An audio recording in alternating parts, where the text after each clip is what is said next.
Bonjour tout le monde, j'espère que vous allez bien et bienvenue dans une nouvelle vidéo sur la chaîne de Localize. Nous allons découvrir ensemble dans cette vidéo la Lynk & Co 02. Alors si vous ne connaissez pas la marque Lynk & Co, c'est une marque du groupe Geely qui a également les marques Volvo, Smart, Lotus et vous avez également des marques en 100% électrique sur une base un peu plus premium comme Polestar et Zeekr. Alors il faut savoir que Lynk & Co est arrivé en France en 2021 avec le Lynk & Co 01 qui est un SUV hybride rechargeable et qui a annoncé une autonomie en 100% électrique jusqu'à 65 km. Et justement, si le Lynk & Co 01 vous intéresse, Localize vous le propose à partir de 419 € par mois. Avec cette 02, Lynk & Co veut vraiment ouvrir un nouveau chapitre dans sa stratégie sur le marché de la voiture électrique en France et en Europe. Dans cette vidéo, je vais vous faire une présentation extérieure-intérieure de la voiture. Nous allons également faire un essai routier et tester la recharge parce que là-dessus, nous sommes bien sûr sur un véhicule 100% électrique. Et justement, pour cet essai routier, nous allons avoir un invité de marque dans la vidéo. Je parle de JC de la chaîne EV. Salut, je le laisserai se présenter juste après. Avant que je vous présente un peu plus en détail cette Lynk & Co 02,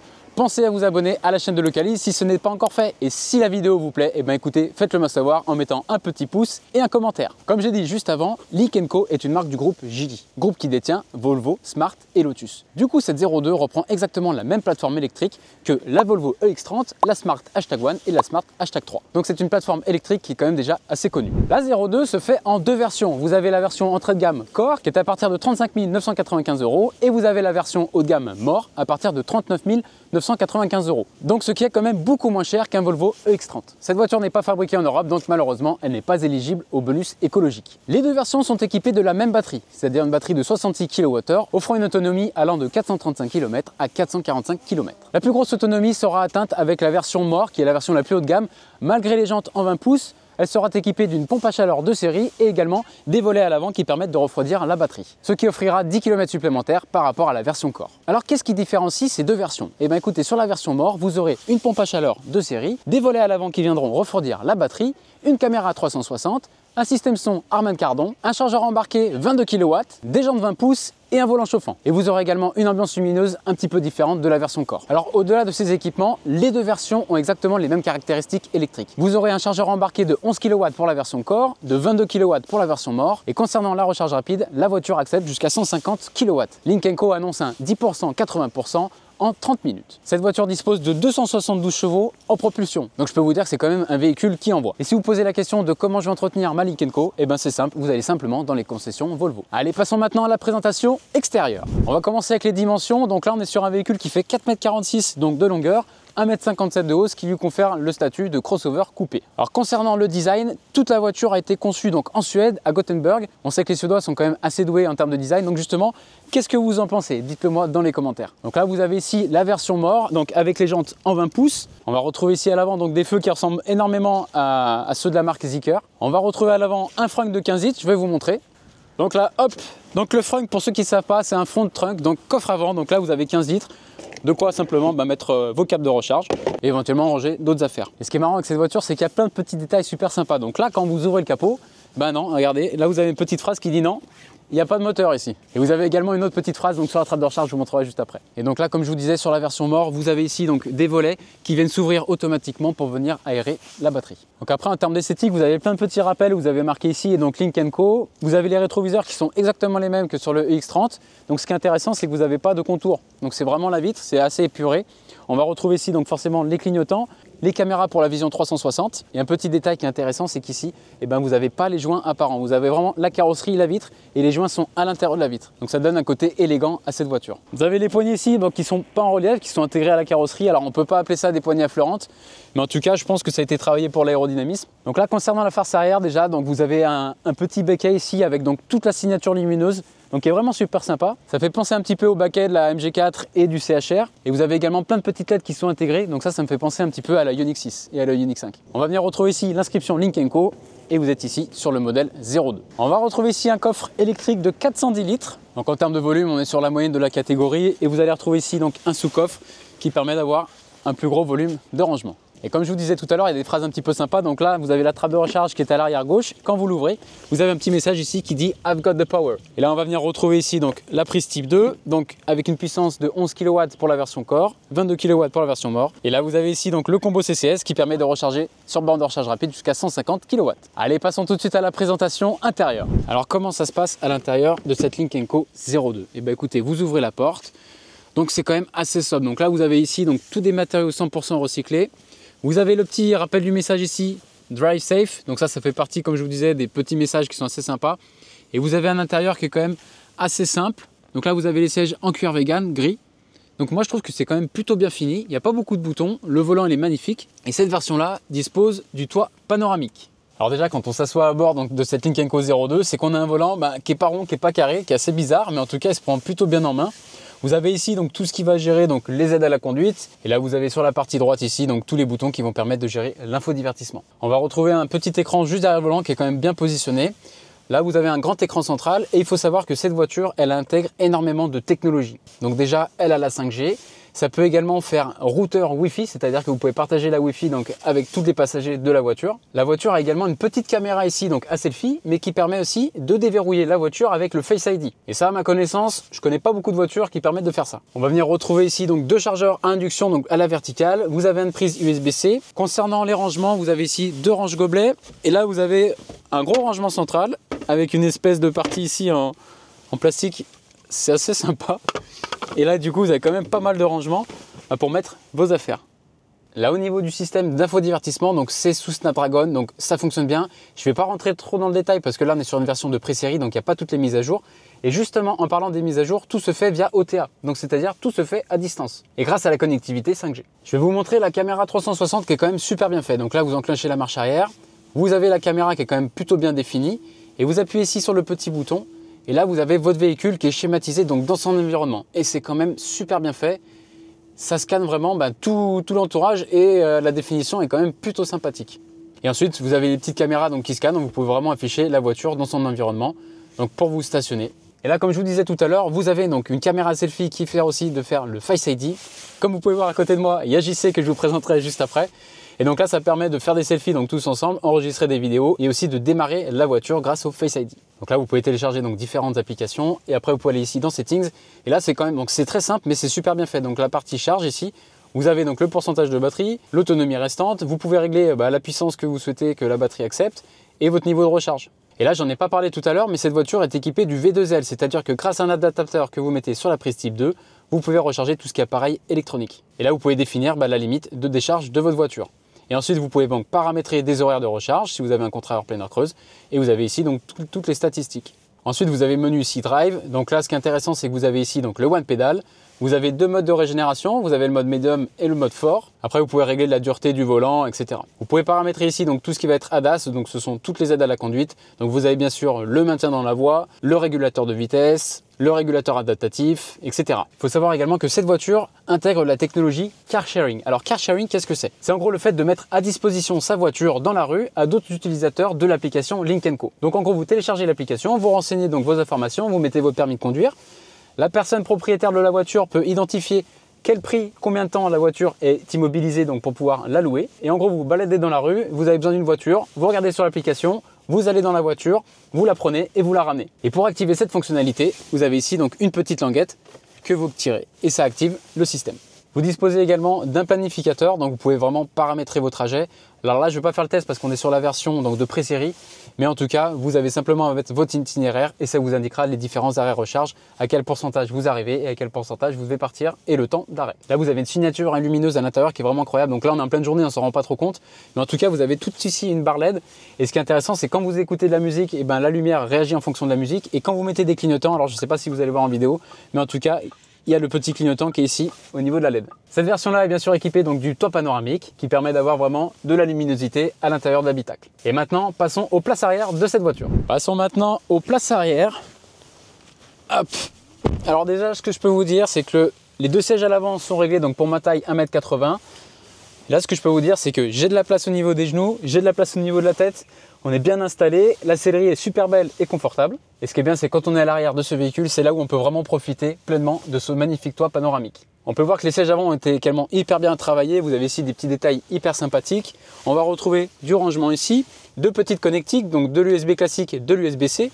Et ce qui est intéressant, c'est que vous avez des bouches de ventilation, mais qui sont sur les côtés. On va retrouver à l'arrière donc 2 prises fixes, donc si vous avez des sièges auto. Et pour la place du milieu, vous avez ici donc un petit accoudoir central avec 2 porte-gobelets. Et au niveau de la place centrale, écoutez, l'assise est un petit peu dure, on est un petit peu avancé, mais il y a de la place au niveau des genoux et au niveau de la tête. Et quand vous êtes sur la place du milieu en électrique, le gros avantage, c'est qu'ici, vous n'avez pas du tout de tunnel central. Donc vous avez de la place ici pour mettre vos pieds, donc c'est quand même plus confortable. Et il y a une chose qui est hyper intéressante, c'est qu'à l'intérieur des vide-poches, vous avez un petit loquet pour pouvoir déverrouiller manuellement les portes. Et là, c'est sur les 4 portes. Donc c'est hyper intéressant parce que c'est pas le cas sur toutes les voitures électriques. Et ce qui est bien fait, c'est quand vous voulez sortir, vous avez un petit bouton ici, donc sur la coudoir, vous appuyez, ça vous ouvre la porte. Donc en termes d'ergonomie, la voiture a été quand même super bien pensée. Et comme j'ai dit dans l'introduction, nous allons accueillir JC de la chaîne EV. Hey, salut Charles. Ça va JC?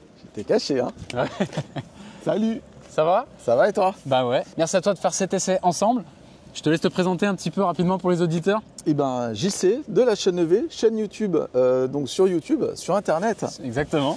Une chaîne qui parle de voitures électriques, qui fait des essais, surtout des essais conso. On essaie de mesurer la consommation des voitures et on fait aussi des road trips et on a fait un très long road trip tous les deux un jour. Exactement. Enfin, même 3 jours. Effectivement, il faut savoir qu'avec JC, l'année dernière, on est parti du sud du Portugal jusqu'au Cap Nord en Norvège. Donc on a traversé toute l'Europe, traversé 9 pays. À bord d'une Hyundai Ioniq 6 et le défi battre un record battre un record et le but c'était de ne jamais s'arrêter. Alors bien sûr on l'a pas fait que tous les deux parce que sinon ça aurait été compliqué. Ouais, mais déjà à 3 c'était compliqué. Déjà à 3 c'était compliqué, mais il faut savoir que la chaîne EV c'est JC et également Alex. Et Alex. Voilà, et donc on a fait ce record là l'année dernière, donc on a bien sympathisé. Et quand je t'ai dit que j'allais essayer cette Lynk & Co 02, tu m'as dit ouais c'est la même plateforme que la Volvo X30. Eh ben je suis épaté. Parce que je pense qu'elle va avoir les mêmes performances électriques que la EX30 qui sont plutôt bonnes, ouais. Mais avec un intérieur qui pour le coup est vraiment meilleur. Ouais carrément, c'est ce que tu me disais, c'est que ouais. Cette voiture-là en gros a gommé pas mal d'erreurs qui ont été effectuées sur la Volvo. La Volvo EX30 elle a pas mal de défauts d'ergonomie, de présentation intérieure qui sont complètement gommés ici.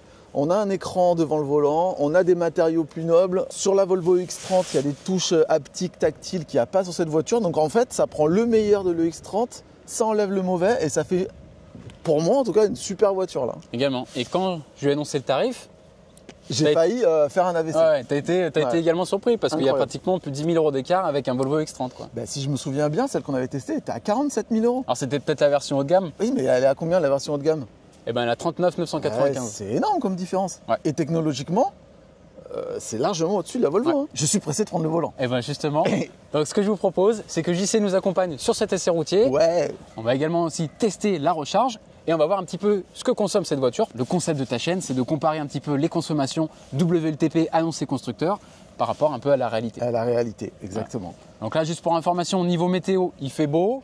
On doit être aux alentours un peu moins de 10 degrés, je dirais. Ressenti 3. Ressenti 3, il fait un petit peu froid. Elle a les sièges chauffants? Elle a les sièges chauffants en volant chauffant. C'est vrai que c'est pas les meilleures conditions pour faire un test de consommation et de recharge, mais écoutez, on va voir ce qu'elle a dans le ventre. Allez, c'est parti? C'est parti. Let's go! Allez, c'est parti, nous voilà à bord de cette Lynk & Co 02 pour l'essai routier. Ouais. Alors c'est un trajet qui sera essentiellement sur voie rapide, hein. Donc tu l'as pris à l'aller. À voir si on a le temps de faire une recharge, mais je pense que ça va être un petit peu juste. Ouais, j'ai fait 50 bornes aller. Donc 56 km, tu as consommé 21,6 kWh. Exactement. Au 100. Sachant qu'on a fait du 110 et du 130, moi je table sur un petit 22 kWh au 100 à mon avis. Et lors de ton essai avec le Volvo X30, tu étais sur combien, tu te souviens? J'étais à 21,9. 21,9 avec l'X30? Ouais. Ce qui te fait une autonomie sur autoroute de 292, en gros 200 km entre chaque borne. Okay. C'est-à-dire de 80 à 10%. Ok. Qui est le standard pour pouvoir voyager, quoi. Ouais. Et sachant que tu avais fait le test de recharge, vu que c'est la même plateforme. Ouais. Tu avais fait ton 10-80% en 31, voilà, minutes, on tournait dans la demi-heure. Ouais. Donc là, quand vous êtes dans le panneau des statistiques de la voiture niveau consommation, il y a une petite donnée qui est assez intéressante, c'est que là, vous avez tout le détail de comment est utilisée l'énergie. Donc au niveau de la conduite, de la clim. Vous avez en bleu ici donc le préconditionnement de la batterie. Donc c'est de base dans la voiture. Donc le préconditionnement de la batterie, si vous ne savez pas ce que c'est que sur les périodes hivernales où il fait froid, la batterie est froide et lorsque vous faites de la recharge rapide, s'il n'y a pas de préconditionnement, vous allez arriver, vous brancher et en gros, les premières minutes vont servir à préchauffer la batterie pour qu'ensuite vous puissiez atteindre le pic de 150 kW. Et donc du coup, pour l'activer, il s'active automatiquement mais à condition de bien planifier votre itinéraire dans le planificateur ou de sélectionner la borne, comme ça la voiture sait dans combien de temps tu arrives, à quel pourcentage et ça va activer le préconditionnement. Bon, sinon à la conduite, c'est plutôt cool. Ouais. Qu'est-ce que tu en penses? On a vu qu'au niveau suspension, on est plutôt sur du souple. Donc ouais, elle absorbe les aspérités. Et après, là, un petit rebond, on voit vraiment que c'est une suspension qui est faite pour être souple, confort, quoi. C'est quand même super confortable. Hein. Ah ouais. Donc là, on est à 130, on a un petit peu de bruit d'air, mais ça reste quand même tout à fait convenable. Ça va. Au niveau des sièges, super confort. Franchement, on est super bien installés, ils sont confortables, on est bien maintenus. Franchement, grave. Il y a un truc qui est cool, c'est que dans l'écran devant le volant, on peut paramétrer ce qu'on veut afficher. Et en particulier, on peut mettre la map, on peut mettre le GPS. Ça, c'est vraiment hyper agréable quand on voyage de ne pas avoir à regarder l'écran central. Et l'écran, il est vraiment bien passé, je trouve. Oh, il est top. Ouais. Il manque juste le pourcentage batterie. Ouais, mais ça, je pense que ça va être amené avec une mise à jour. En fait, là, dans l'écran, il y a juste l'autonomie calculée sur les derniers kilomètres qu'on a fait. Et si on veut le pourcentage batterie, il faut aller le chercher dans l'écran central. Ça, c'est top aussi, les 2 docks pour charger les portables. Parce que ça, c'est rare. Hein. Ouais, franchement, c'est pas mal. Hein. Moi, c'est vrai qu'au début, c'est un peu à la verticale. Alors là, vous avez une espèce de petit boîtier élastique qui permet de les retenir. C'est vrai que c'est pas mal du tout. Ouais. Aide à la conduite. Donc, bon, là, c'est une version un peu bêta, si j'ai bien compris. Ouais, c'est ça. Mais néanmoins, le maintien dans la voie, il marche bien. Le régulateur adaptatif, il est super. Enfin, il est comme on l'attend, c'est-à-dire qu'il se gère bien. Tu peux gérer la distance par rapport au véhicule qui te précède au volant. Tu n'es pas obligé d'aller dans l'écran, donc ça c'est cool. Quand tu veux doubler, tu mets le clignotant, la voiture elle accélère. Donc ça c'est tout ce qu'on attend d'un bon régulateur adaptatif. Le planificateur, eh ben, mine de rien, il avait l'air de bien fonctionner. Ouais, niveau timing, ça va être chaud pour une recharge, mais en tout cas, on a regardé tout à l'heure, il y a vraiment les bonnes informations. Ça propose plusieurs itinéraires. Ouais. On peut sélectionner les différentes bornes. Là, vous avez le petit éclair ici. Hop, vous réglez les différentes puissances. Et il y a un truc qui est super intéressant sur le GPS, c'est que tu as le pourcentage batterie à destination. Donc là où on va, bah, le GPS sait très bien qu'on va arriver avec 7% de batterie. Il nous l'indique et il l'indique tout le temps à l'écran. Ouais. Parce qu'il y a des voitures qui le savent, mais il faut aller chercher dans les menus. Voilà. Ouais. Là, tu sais que tu es à 7%.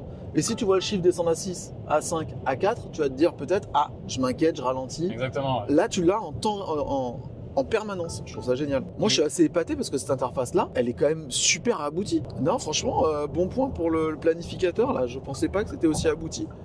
Et encore une fois, ça m'épate de voir une marque comme ça. Tu arrives avec un système aussi abouti. Bah, franchement, en tout cas, là, c'est une belle proposition de la part de Lynk & Co. Hein. Ouais. Ça prend une plateforme qui fonctionne bien. Ouais. Ça consomme un peu, donc niveau efficience, ça peut être travaillé. Mais pour un usage quotidien, ça suffit largement. Au pire des cas, on fait des longs trajets sur autoroute, on recharge en moins de 30 minutes ou en 30 minutes. Oui, voilà, on peut faire de la route sans problème avec cette voiture. On fait de la route, c'est confortable, il y a beaucoup de technologie à bord. Ouais. Les aides à la conduite fonctionnent bien. Et surtout, c'est que cette proposition-là, pour la version d'entrée de gamme, qui est déjà quand même bien optionnée, ça commence à 35 995 €. C'est ça qui est le plus incroyable. Et à voir ce que ça va donner en termes de loyer, parce qu'aujourd'hui, 70% des personnes prennent des voitures, ou même des voitures thermiques ou des voitures électriques en leasing. Ça peut sortir des loyers hyper intéressants. Tu connais une entreprise qui fait des loyers super intéressants? Et ben justement, je connais une très bonne entreprise qui s'appelle Localise. Non. Courtier en leasing. Incroyable. Et ouais, ils s'occupent de chercher pour vous la meilleure mensualité pour votre voiture. Mais comment on fait pour faire une demande? Et ben vous avez simplement à cliquer sur le lien dans la description. C'est dingue. Et là, bim, proposition. Et là, bim, tu fais ta demande. Il y a les collègues qui vont vous rappeler derrière.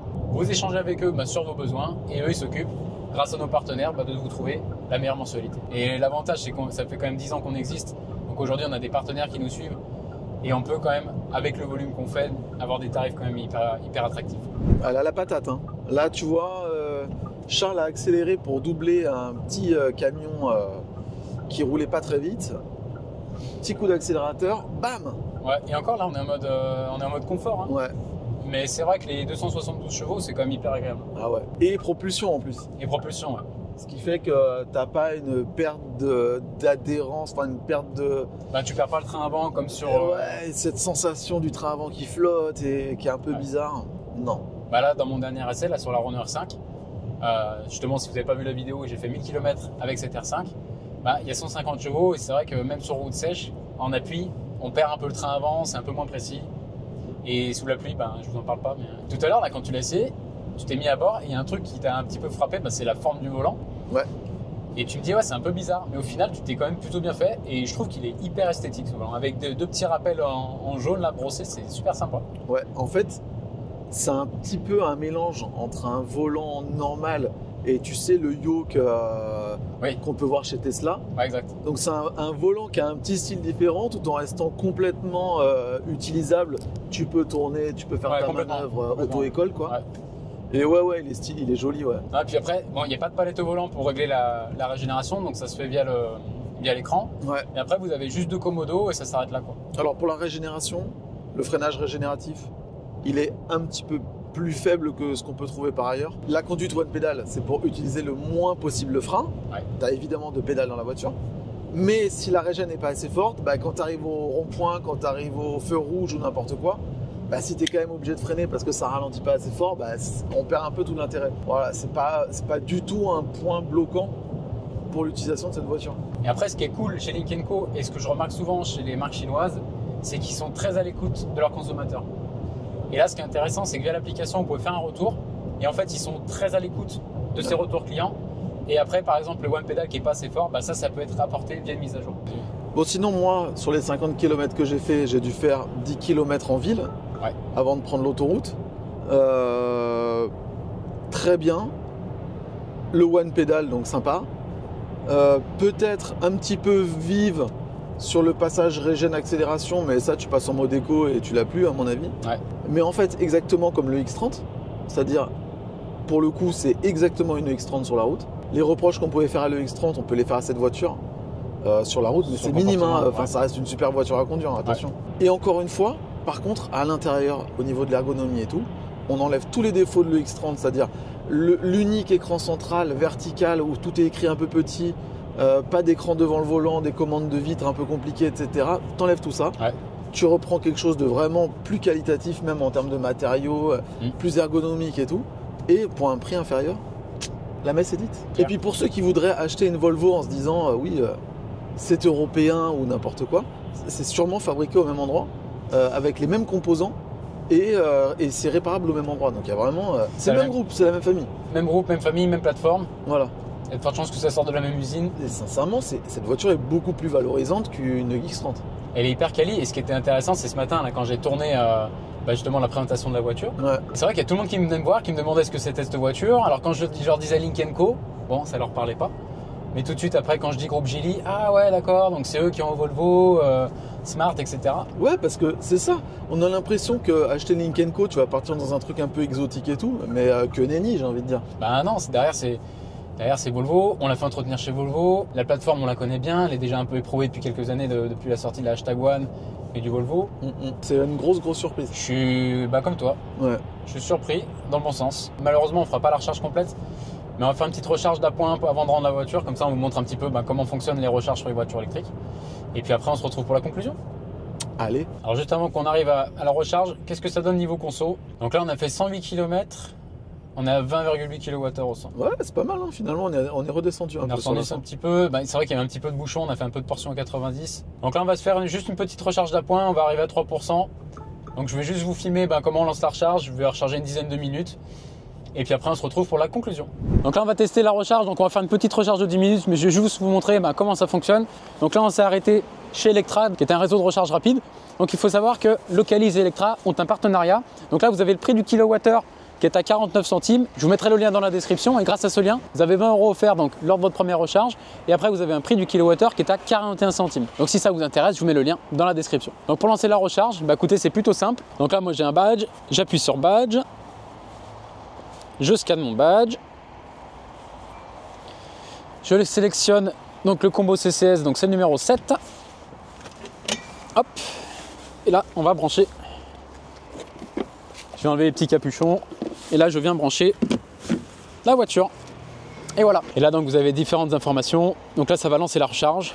Donc le but c'est de faire une petite recharge d'appoint d'environ 10 minutes. Et donc là c'est une borne ce qu'on appelle la puissance partagée. C'est une borne qui délivre une puissance de 400 kW. Et s'il y a une deuxième voiture qui vient se brancher sur la même borne, en fait les kilowatts seront séparés en deux. Donc 200 et 200. Bon, JC doit nous quitter. Il doit récupérer une petite BYD. Ouais, bientôt, vidéo sur la chaîne EV. Voilà, donc n'hésitez pas à vous abonner. Je suis trop content de t'avoir recroisé parce qu'on ne se voit pas souvent comme ça. Allez, salut JC, bye bye. Hop. Hop. Donc là, juste pour information, ça fait 12 minutes que je recharge. J'ai récupéré 19,23 kWh. La puissance, c'est 136 kW. Donc là, en gros, j'ai 22 minutes pour aller jusqu'à 100%. Mais là, je vais stopper la recharge. C'était juste pour vous montrer un petit peu. En tout cas, elle a bien pris sa puissance de 150 kW tout à l'heure. Et là, hop, je vais vous montrer les informations qu'on a dans la voiture. Donc là, vous avez ici le voltage, l'ampérage. Donc a priori, je recharge 910 km/h. Donc là, je suis à 35% de batterie. Pour la recharger jusqu'à 80%, j'ai 21 minutes parce que j'ai paramétré ici le 80. Et donc là, j'ai 160 km d'autonomie. Malheureusement, on n'aura pas le temps de tester le 10%, 80%, mais on va se baser sur les tests qu'avait fait JC, donc avec la chaîne EV, sur la Volvo EX30. Donc il faut compter un 10-80% en environ 30-32 minutes. Allez, je vais stopper la charge et on se retrouve tout de suite pour la conclusion de cet essai. Nous arrivons à la fin de cet essai, donc j'espère que la vidéo vous a plu. En tout cas, pour conclure, comme vous avez pu voir avec JC, on a vraiment été surpris. C'est une belle proposition de la part de Lynk & Co et je pense vraiment qu'elle va trouver sa place sur le marché des voitures électriques en France et en Europe. Donc si je devais résumer cet essai, voiture qui attire l'œil, look sympa, ergonomie intérieure, qualité des matériaux, finition impeccable, rien à redire. Comportement routier, écoutez, très proche du Volvo EX30. Capacité de recharge, donc là on a vu qu'elle a bien pris son pic de puissance, donc compter un 10%, 80% en environ 30 minutes, donc ce qui est largement acceptable pour les recharges sur autoroute. On voit qu'il y a un gros travail qui a été fait donc sur le design intérieur-extérieur, ça se voit, et quand on est au volant, écoutez, on se sent bien, c'est confortable, les aides à la conduite fonctionnent bien, donc écoutez, comme vous avez pu le voir dans la vidéo, avec JC, on a été agréablement surpris dans le bon sens. Donc pour faire simple, en gros vous avez ici un Volvo EX30, beaucoup moins cher, et plus abouti. Donc je valide totalement cette proposition de la part de Lynk & Co. Donc si vous êtes encore là, merci à vous. Si la vidéo vous a plu, écoutez, faites-le moi savoir en mettant un petit pouce et un commentaire. Et n'hésitez pas à vous abonner donc sur la chaîne YouTube de Localize. D'autres vidéos dans ce style vont arriver. Et si le Lynk & Co 01 vous intéresse, n'hésitez pas à cliquer donc sur le lien dans la description, remplissez le petit formulaire. Mes collègues vous passeront un petit coup de fil et vous feront donc des offres personnalisées. Et moi je vous dis à bientôt pour une prochaine vidéo. Ciao!